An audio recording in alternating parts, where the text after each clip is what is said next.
problem here? We got a problem here? What platforms have banned you? I've been, you know, I tried to go on The View. They didn't have me on The View. I've been excluded on Oprah, you know. On Oprah? On Oprah, yeah, I've been excluded. Ice Cube once stood as a powerful symbol for black youth, real, unapologetic, and raw. But over the years, his slide into all kinds of wild controversies feels like a sobering reminder of how much has changed. I think you say what you want to say, and to hell with the consequences.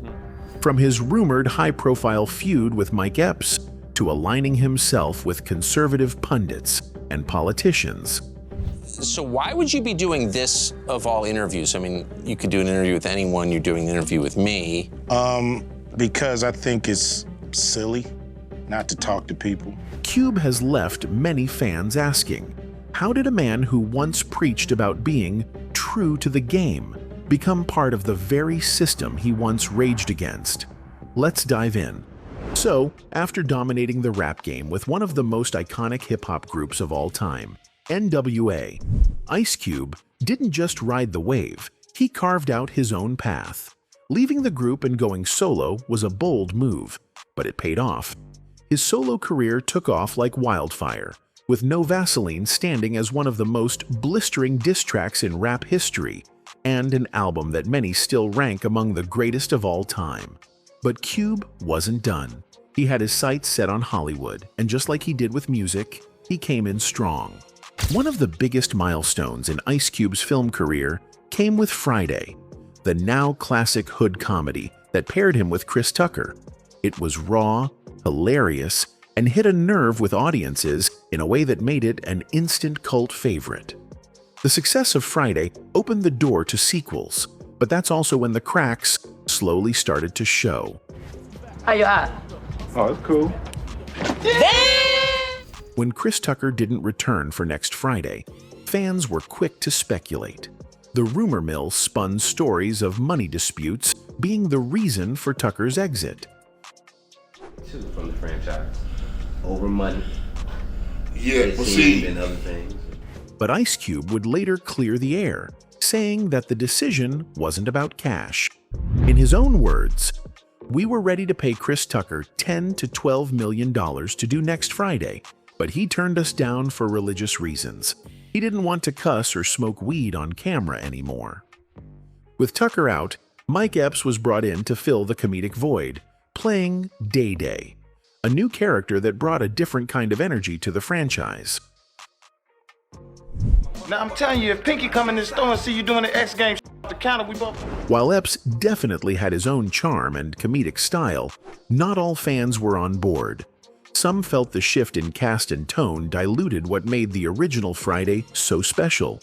There was even talk among longtime fans that Mike Epps had begun to outshine Cube in the sequels, leading to speculation that he was trying to become the face of the franchise, which rubbed some Cube loyalists the wrong way. You stepping into a role, you kind of take over the Chris Tucker character. Yo, now you have stepped into kind of that new character that he would have been in this movie. What do you feel like you gotta? I'm glad he didn't live up do to that it. expectation, that level. No, I'm glad he didn't do it. Then, whispers of a beef between Ice Cube and Mike Epps started circulating. Rumors that the two had fallen out over creative direction, casting, or possibly even egos clashing behind the scenes. But nothing concrete ever surfaced. In fact, if anything, the public evidence suggests the opposite. Mike Epps has always spoken highly of Cube, even crediting him with being supportive during some of the darkest moments in his life. In an interview, Epps opened up about his struggles with addiction and admitted that he was high during the filming of many of his early roles, including parts of the Friday sequels. Despite all that, he shared that Ice Cube never judged him and even offered words of encouragement that helped him keep going. I did most of the movies on All About the Benjamins. I used to sit in Ice Cube's trailer in the morning and be crying, tears. He like, Mike, wipe your face, man. You a king. Stop doing this shit to yourself. The two would go on to work together in other projects, which seems to squash any idea of real beef, at least publicly. Still, the Friday franchise wasn't without other controversies. Another big cloud hanging over it came from allegations of underpayment. Faizon Love, who played the unforgettable character Big Worm in the first film, dropped a bomb when he claimed in an interview that he was only paid $2,500 for his role. Faizon later revealed that the low paycheck was the main reason he declined to come back for next Friday. Are you comfortable sharing what did Big Worm get for his time? $2,500. And they wanted to give me scale plus double scale. So scale was $2,500, right? Right. So double scale was $5,000. Right. Of course, Ice Cube wasn't about to stay silent on that one. He jumped on social media and defended himself, saying, "I didn't rob no effing body. The 1995 Friday movie cost $2.3 million to make. Shot it in 20 days.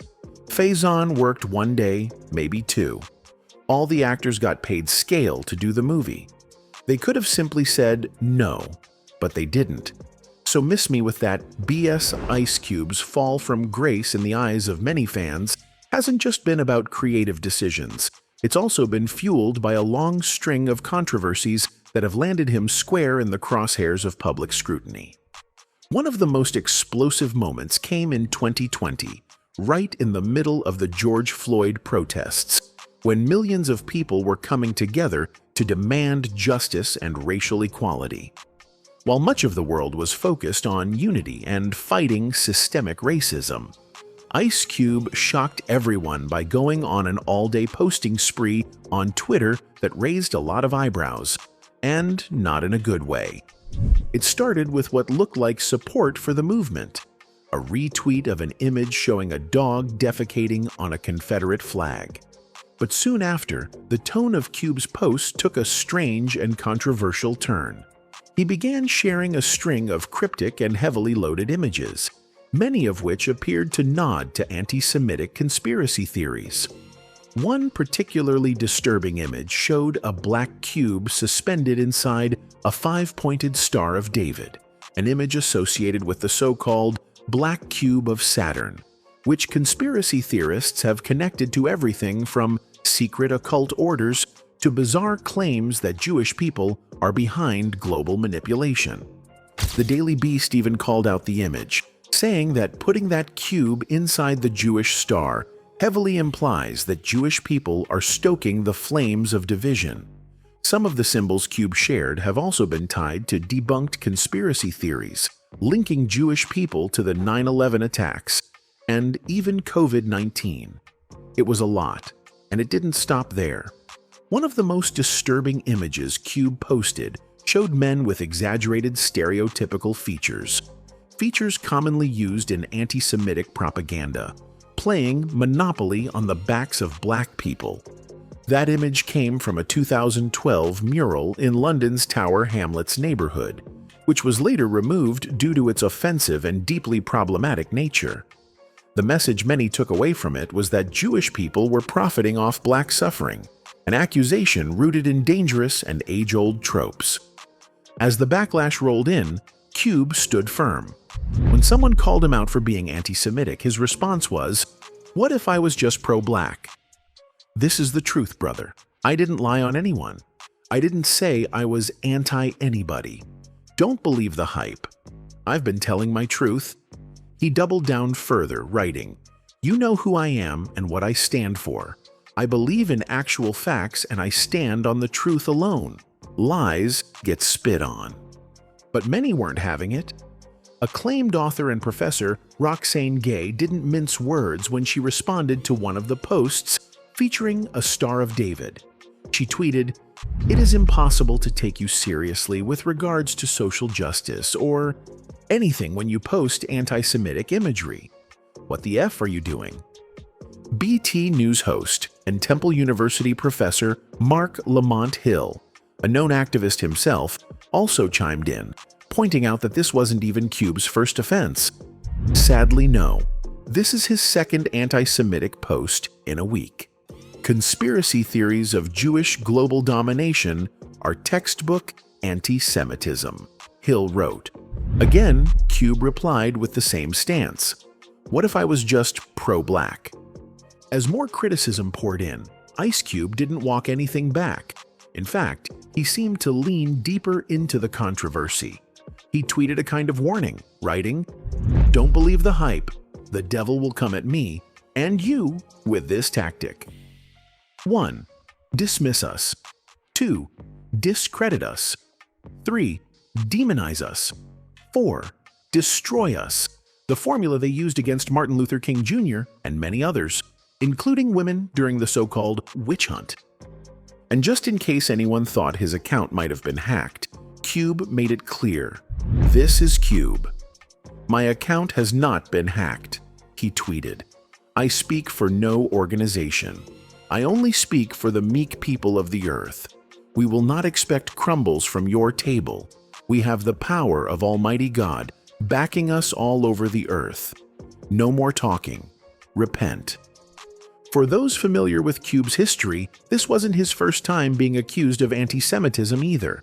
Back in 1991, in the infamous diss track No Vaseline, which he aimed at his former NWA bandmates after a bitter split, he included a number of deeply offensive lines. Among them were homophobic slurs and lines attacking the group's Jewish manager, Jerry Heller. He rapped, "Get rid of that devil real simple, put a bullet in his temple, 'cause you can't be the dude for life crew with a Jew telling you what to do." And earlier in the verse, "'cause you let a Jew break up my crew." Vaseline is an anti-Semitic, vitriolic song where he says, how can you be an end-for-life crew with a white Jew telling you what to do? Those lyrics caused controversy back then, but in the context of his 2020 Twitter storm, they came back under fresh scrutiny. For critics, this wasn't just a one-off moment of bad judgment. It looked like a pattern. And that's what has so many people torn when it comes to Ice Cube today. This is someone who was once the face of Black rebellion in hip-hop, someone who used his platform to speak out against oppression, police brutality, and racism. But now, many feel like he's crossed a line, pushing narratives that echo the very kinds of hate he once stood against. For some, Cube's insistence that he's just being pro-black rings hollow when that message is tangled up in conspiracies and symbols that have long been used to dehumanize others. To them, being pro-black should never mean being anti-anyone. And honestly, this wasn't the only thing that's had folks giving Ice Cube the side-eye. Another major reason people started questioning Cube's moves was his dive into political activism, especially when it came to his controversial interactions with the Trump administration. Now, let's rewind a bit. At one point, Cube was crystal clear. He said he would never endorse Donald Trump, and technically, he didn't. But in 2020, right in the thick of election season, he lit up the internet when he tweeted that Trump's team had made some changes to their Platinum Plan for Black America after speaking with him. Ice Cube. If you know anything about him, and you probably do, you know he started his career rapping in defiance about police presence and the realities of inner city life. Now, we see a shift. Now he wants to work with President Trump. That tweet alone sparked a wildfire, especially on Black Twitter. The idea that someone like Ice Cube, who built a career off calling out racism, police brutality, and political corruption, would even entertain a conversation with Trump's camp had people confused, frustrated, and downright angry. Systemic inequality. It's no shock that Ice Cube got some heat for deciding to work with the Trump administration. Cube, however, didn't back down. Instead, he leaned into the backlash by painting himself as a political lone wolf, someone who wasn't afraid to shake the table, even if it meant standing alone. "Every side is the dark side for us here in America," he tweeted, doubling down on his decision. "They're all the same until something changes for us. They all lie and they all cheat. But we can't afford not to negotiate with whoever is in power, or our condition in this country will never change. Our justice is bipartisan." To some, that sounded like strategy. To others, it felt like a betrayal. But things got even messier in 2023 when fans were hit with another unexpected move from Cube. This time, he popped up in a full-on sit-down interview with none other than Tucker Carlson, a name that many associate with extreme right-wing views and anti-black rhetoric. For a lot of people, seeing Ice Cube chopping it up with Tucker felt like a bizarre twist in his legacy. Tucker didn't waste time in the interview either. He straight up asked Cube why he'd risk coming on his show, knowing how unpopular that decision would be with the liberal left. Cube's response was, "Because I think it's silly not to talk to people," he said. "Whether we agree or not has nothing to do with it. Let's talk about it. Let's debate." So why would you be doing this of all interviews? I mean, you could do an interview with anyone. You're doing an interview with me. Obviously, you're going to take it for doing that. He didn't stop there. Cube opened up about how, over the years, he's been blocked from certain media platforms because of his views. He claimed that during the press run for Barbershop and while working on his reality show, Black, White, he wasn't invited to The View or Oprah, even though the rest of the cast got the invite. According to him, his opinions didn't sit well with some of those gatekeepers, and that rubbed him the wrong way.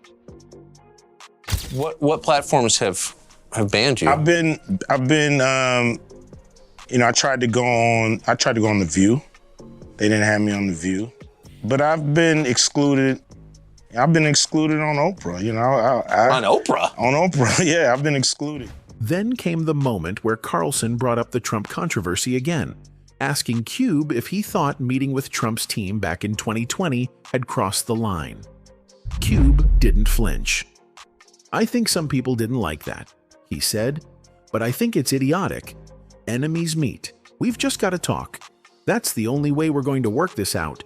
I know that when the talking stops, the fighting starts." So I remember reading you say something along the lines of, "I didn't vote for Trump, I'm not a Trump voter." You actually attacked Trump at one point, but you were willing to meet with Trump. I think some people didn't like that, but I think it's idiotic. Enemies meet. To Cube, it was all about pushing his contract with Black America forward. He explained that both the Biden and Trump campaigns had reached out to him at the time. The Biden team, according to Cube, said, "Let's talk after the election." Trump's team, on the other hand, asked him outright if he was willing to have a conversation about it. And he said yes. From Cube's point of view, it wasn't about loyalty. It was about whoever was willing to act now rather than later.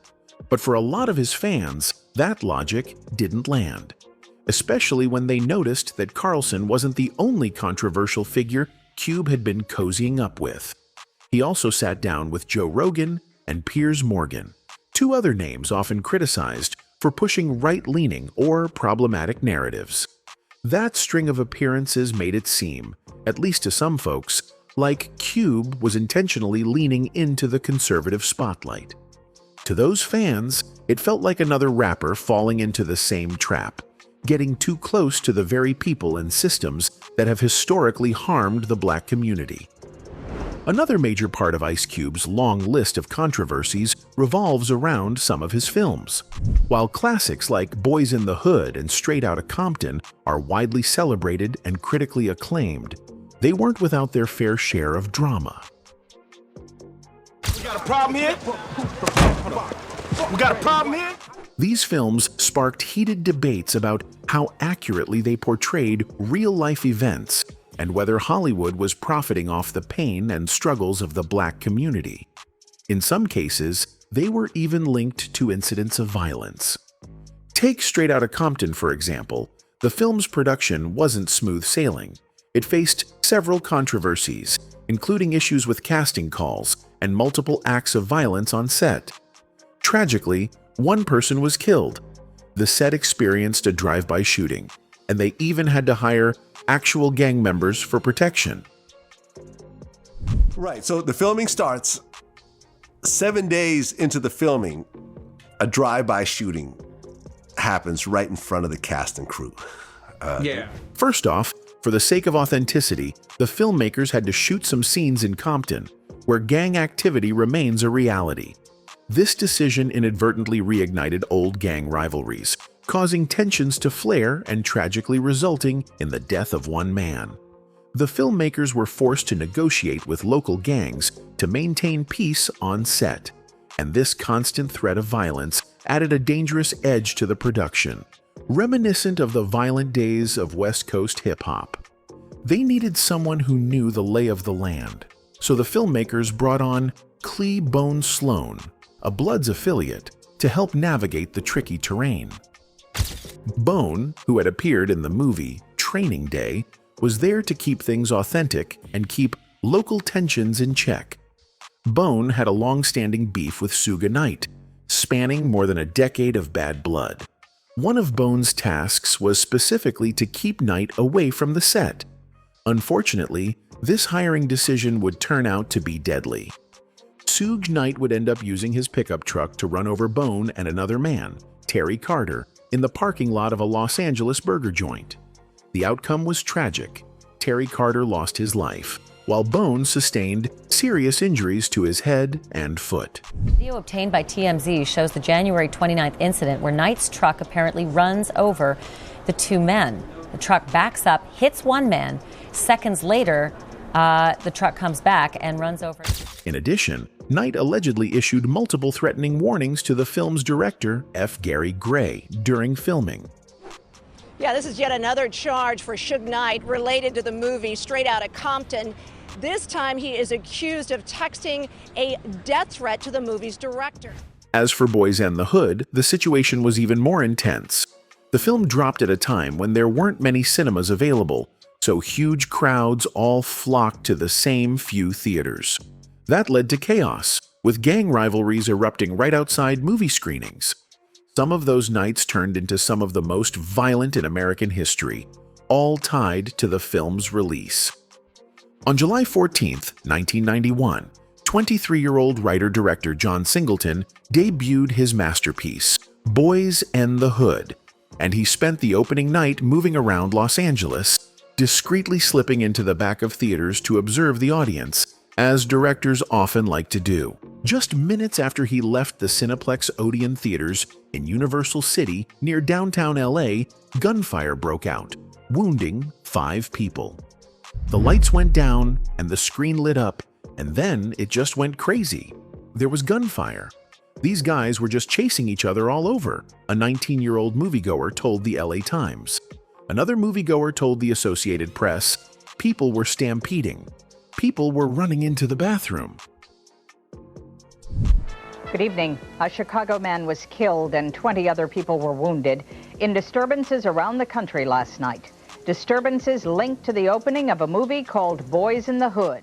Gunshots erupted just minutes before the movie started last night in Universal City, California. 5 young men were wounded. In downtown Minneapolis, 6 people were shot. The violence wasn't limited to Los Angeles. Reports of shootings came in from theaters near gang territories, such as Universal City, Upland, and Chino, as well as from theaters far from gang areas, including San Francisco, Sacramento, Minneapolis, Riverdale, Illinois, Tuscaloosa, Alabama, and New Springfield, Massachusetts. In total, there were incidents at 20 of the 900 theaters showing the movie. For instance, 4 people were arrested in Jersey City after a fight broke out in a shopping mall before a showing of the film. In Chicago, a 19-year-old man was stabbed by 2 attackers while leaving a theater. In downtown Minneapolis, a shot was fired inside a theater, possibly with the intention of causing a riot, which allowed shooters in a nearby car to open fire on pedestrians as they fled into the street.